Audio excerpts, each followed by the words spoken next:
안녕하십니까. 오늘은 2024년 5월 3일 금요일입니다. 오늘도 난세의 영웅 허경영을 아십니까? 201페이지부터 읽어보겠습니다. 우리나라에서 하면 안 되는 제도. 내각제의 기원은 영국에서 찾을 수 있다. 영국 스튜어트 왕조 앤 여왕이 후사 없이 죽고 이후 독일에 뿌리를 둔 하노버가의 조지 1세가 왕위에 올랐는데 영어를 할 줄 몰라 내각의 정치를 일임하면서 왕은 군림하나 통치하지 않는다는 원칙이 수립되었다. 이에 따라 내각은 의회를 지배하는 정당과 결합하지 않고는 실제적 정치가 불가능하게 되어 의원내각제라는 것이 생겨났다. 이러한 배경에서 발생한 의원내각제를 엄연히 대통령이 있어 아무런 문제 없이 내각을 구성하고 국가를 이끌어 갈 수 있는 우리나라에 도입해 보겠다고 하는 것은 정치인들의 사사로운 욕심의 발로일 뿐이라고 생각한다. 우리는 이미 의원내각제를 도입하여 실시해 본 적이 있다. 이승만 대통령이 부정선거에 책임을 지고 하야한 당시 오늘날 국회에 해당하는 민의원, 참의원이라는 양원을 두고 민의원, 참의원 합동회의에서 대통령과 국무총리를 선출하여 내각을 구성하는 법을 제정했다. 말하자면 국회가 대통령과 국무총리를 선출하여 내각을 구성하는 의원내각제의 수립이었다. 이때 대통령은 국가의 원수이며 국가를 대표하는 상징적인 존재로 하고 행정권은 민의원에서 선출한 국무총리에게 집중하도록 했다. 그리하여 민의원, 참의원 합동회의에서 대통령의 윤보선, 국무총리의 장면을 선출하여 내각을 구성했던 것이다. 그러나 그 당시 나라가 얼마나 혼란에 빠졌던가는 우리가 익히 잘 아는 사실이다. 우리나라는 분단 국가로서 안보 불안이 상존하고 있다. 우리나라 주변에는 북으로는 북한과 러시아가 있고 동서의 미국과 중국이 패권 다툼 중이고 가까운 동쪽의 일본도 위협이 될 수 있다. 그러므로 우리나라에는 강력한 지도력으로 나라를 이끌고 갈 수 있는 체제가 갖추어져야 한다. 내각제는 강력한 구심점이 없으니 강력하고 신속한 지도력이 필요한 시기에 국가적 위기가 초래될 수 있다. 자칫 나라가 적화될 수가 있다. 일본이나 영국처럼 왕이 있는 나라에서는 내각제를 해도 상관없다. 왕이라는 구심점이 있으므로 내각에 문제가 있어도 어떤 결정을 제때 내리지 못하고 우왕좌왕하는 상황이 발생하지 않는다. 그러나 내각제 국가에서 왕이 없으면 비상시국에 다수결로 결정하느라 시간을 끌다가 나라가 큰 위기에 몰릴 수 있다. 대통령제 국가에서도 구심점은 하나여야 한다. 대통령에게 권력이 집중되어야지 총리에게 권한을 상당 부분 이양한다든지 하는 것은 곤란하다. 하나의 구심점을 중심으로 강력한 리더십을 발휘하여 이끌어갈 때 나라가 안정되고 위기 상황에 효과적으로 대처하며 급변하는 국제 정세에도 신속하게 대응할 수 있다. 국가와 국민의 안위는 아랑곳하지 않고 오로지 자신들의 권력과 이익 유지와 확장을 위해 정치 형태를 의원내각제로 바꾸려는 정치인들은 정신을 차려야 한다. 대통령 중심제든 의원내각제든 그것에 관심이 있는 국민은 별로 없다. 국민은 민생고를 해결해 주기를 바랄 뿐이다. 국민을 위하고 나라 발전을 위한 정치를 해주길 바랄 뿐이다. 제5장 다른 길은 가능하다. 많은 이들은 점진적 발전이라는 말을 흔히 쓰면서 우리 정치와 사회도 그렇게 되어 간다고 믿고 있다. 그러나 과연 그럴까? 그동안 우리의 정치가 점차 발전해 왔을까? 사회가 점점 나아지고 있을까? 나는 그들에게 묻고 싶다. 과연 작금의 정치 상황에서 국민의 삶이 점차 나아질 가능성이 조금이라도 있는지, 그리고 갈수록 심화되는 빈부격차를 해결하고 공존공영하는 사회를 이룰 수 있는 점차적 방법이 과연 있는지를, 나는 그러한 방법은 단언코 말할 수 있다. 그러한 방법은 없다고 단언코 말할 수 있다. 공존공영 사회를 목표로 완전히 새 판을 짜는 대혁신적 방법 외에는 길이 없다. 중산주의가 대안이다. 괴물이 된 자본주의. 우리나라의 물질혁명, 한강의 기적은 우리에게 눈부신 경제 발전과 생활의 풍요를 가져다 주었다.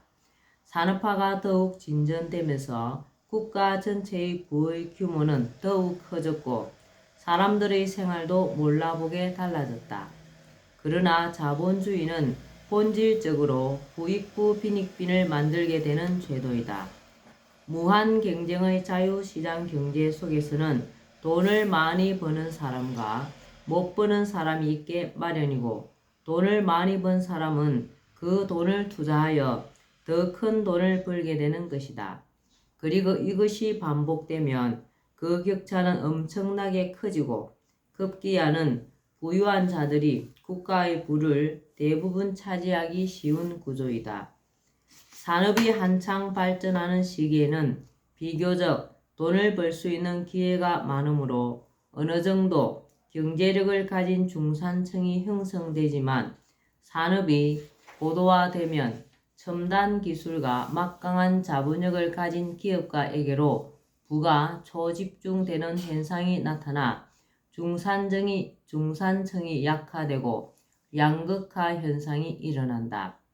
이러한 현상은 우리나라뿐 아니라 세계적인 현상으로 2016년 다보스 포럼의 발표에 따르면 1%의 부유층이 세계 부의 50% 이상을 차지하고 있다. 부의 증가 비율 차이도 이 1% 사람들의 부가 224% 증가할 때 나머지 사람들은 단 5% 증가에 그친 것으로 나타났다. 2015년 한 통계에 따르면 우리나라는 10%의 사람들이 국가 전체 부의 66% 이상을 차지하고 있다. 몇 년 전 우리나라에서는 헬조선이라는 말이 유행했다. 헬조선이란 희망이 없는 지옥과 같은 한국이라는 뜻이다. 왜 헬조선이라고 생각하는가에 대한 설문조사에서 대답의 60% 이상이 금수저, 흙수저의 대변되는 빈부격차, 부의 불균형을 그 이유로 꼽았다. 그러면 헬조선의 상황이 지금은 개선이 되었느냐? 개선되기는커녕 집값 등 부동산 값의 폭등으로 젊은 세대들을 포함하여 집 없는 서민들의 절망감이 더 커졌다는 것이 굳이 말하지 않아도 아는 사실이다. 자본주의는 자본이 지배하는 경제체제로 사유재산제의 바탕을 두고 이윤을 획득하기 위해 상품의 생산이 이루어진다. 여기에는 개인주의, 이기주의가 저변에 깔려 있으며 국가의 통제를 받지 않는 자유시장 경제체제가 그 근간이다.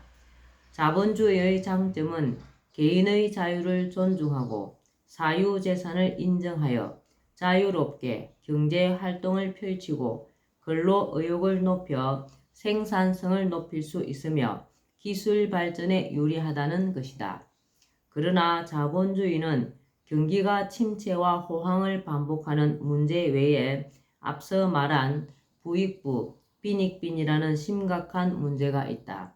우리나라는 IMF 체제 이후 중산층의 몰락으로 부익부 빈익빈이 심화되었다. 앞으로 4차 산업이 가속화되면 빈부격차는 더욱 심해져 지금과는 비교도 할 수 없는 극단적인 부의 양극화 현상을 맞게 될 것이고 이로 인해 심각한 사회 불안이 야기될 수 있다.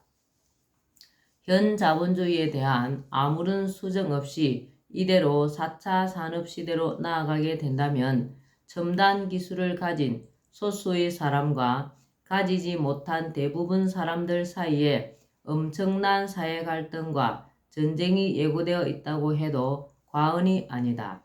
우리는 지금 사회를 극심한 혼란에 빠뜨릴 수 있는 괴물 자본주의를 마주하고 있다고 봐야 한다.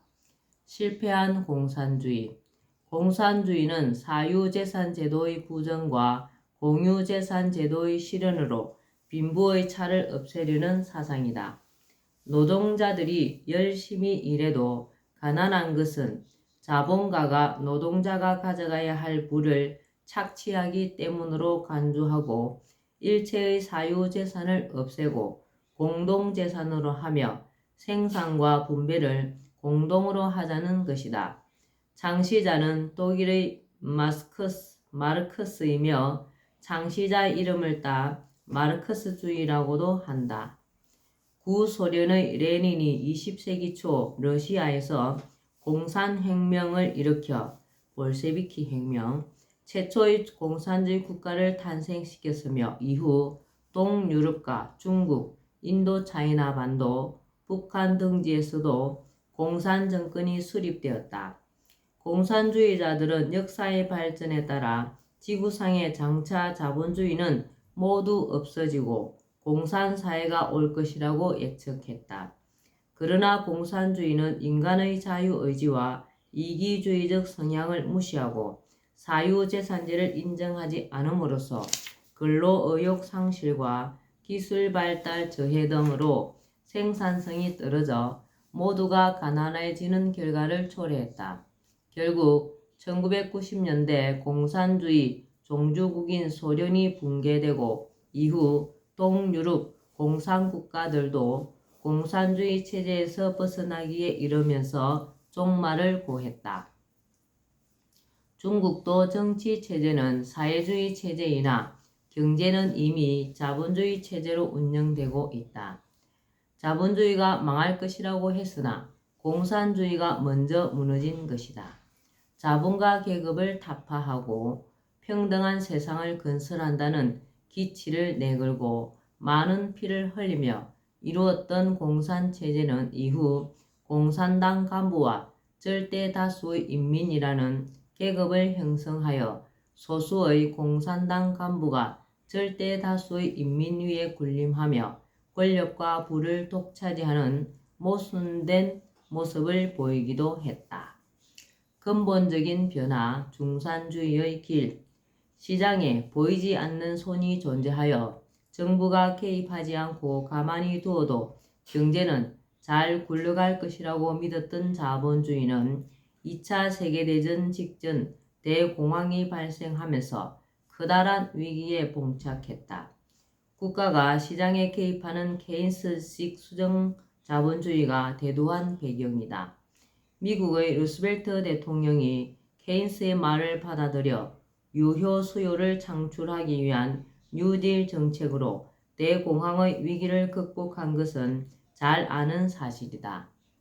영국 등 유럽에서는 요람에서 무덤까지라는 구호 아래 국가가 복지 정책을 추진하여 자본주의의 문제점을 해소하려는 복지 자본주의를 발달시켰다.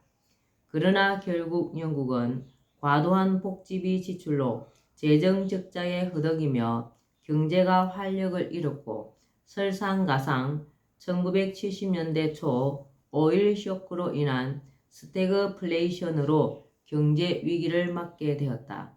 이에 당시 정부의 역할을 축소하고 시장 기능을 강화시킨 하이에크식 신자유주의 체제인 대처정부의 대처리즘이 등장하여 복지 정책은 대폭 축소되었다. 우리나라도 김대중 전 대통령 때 IMF의 요구를 비롯한 영국의 대처리즘적인 처방을 수용하여 민영화 정책과 대규모 구조조정 등을 펼쳐 이전 정부인 김영삼 정부 때 발생된 IMF 체제를 극복해 나갔다. 그러나 그 와중에 많은 기업이 도산되거나 외국 자본에 넘어갔으며 실업자가 양산되고 중산층이 붕괴되었다. 자본주의의 태생적 폐단인 부익부 빈익빈 현상은 산업의 고도화와 함께 날이 갈수록 악화 일로에 놓여 있다. 케인스식 수정 자본주의나 영국식 복지 자본주의가 자본주의의 문제점을 해결하지 못했다는 결론이다. 케인스식 수정 자본주의는 빈부격차 해소를 위한 방안이기보다는 공황 상태의 경제를 구하려는 자본주의 유지 방안이었고, 복지 자본주의는 국가 경제를 발전시켜 파이를 키워나가는 효율적인 방안 없이 정세에만 의지하여 복지 재원을 마련하려 함으로써 경제가 제자리 걸음을 하고 세수가 증대되지 못하여 만성적인 재정 적자를 겪으며 실패할 수밖에 없었다. 지금까지 그 어떤 석학도 해결하지 못한 자본주의의 문제점을 중산주의로 해결할 수 있다. 내가 주장한 중산주의는 제도적으로 국민의 99%가 중산층이 되게 하는 것으로 케인스식 수정 자본주의나 영국식 복지 자본주의와는 차원이 다르다. 중산주의의 분배와 성장을 동시에 가능하게 할 수 있다. 구체적 실천 방안은 앞서 언급한 여러 방안들이다. 여러 방안들이 모두 추진되면 메커니즘에 따라 분배와 성장이 동시에 가능한 완벽한 시스템으로 작동하게 된다. 빈부격차를 줄여 사회적 공평을 실현하는 것은 물론 경제적 효율성도 더욱 높일 수 있다. 이것은 케인스도 하이에크도 할 수 없었던 일이다. 성장에 초점을 두면 분배에 문제가 생겨 빈부격차가 커지고, 분배에 초점을 두면 성장이 둔화되는 악순환이 중산주의로 완벽히 해결될 수 있다. 중산주의를 가능하게 하는 일단의 방안은 복지 제도가 초래해온 문제점도 발생시키지 않으며 생산성 극대화라는 자본주의의 장점을 최대한 발휘하면서 부익부 빈익빈의 자본주의 폐단을 해결하는 자본주의 완성 방안이다. 또한 중산주의 방안이야말로 국민 복지의 완결판이라고도 할 수 있다. 국가를 통해 요람에서 무덤까지 삶 전체를 아우르는 복지 정책으로 국민의 삶을 행복하게 하려 했던 베브리제의 실패한 꿈은 중산주의 방안을 통한다면 그가 꿈꾸던 그 이상의 수준으로 완벽히 이룰 수 있다. 중산주의는 고질적 문제인 부익부 빈익빈의 자본주의 폐단을 완벽히 해결하기 위한 획기적인 방안이자 복지의 최고봉이라고 자부할 수 있다. 네. 오늘은 난세의 영웅 허경영을 아십니까? 여기까지만 읽겠습니다. 우리 허경영 신이님은 확실한 메커니즘과 시스템이 있습니다. 우리 국민을 중산주의화할 수 있는, 오늘도 건강하시고 복 많이 지으시는 행복한 날 되시기 바랍니다. 감사합니다. 허경영.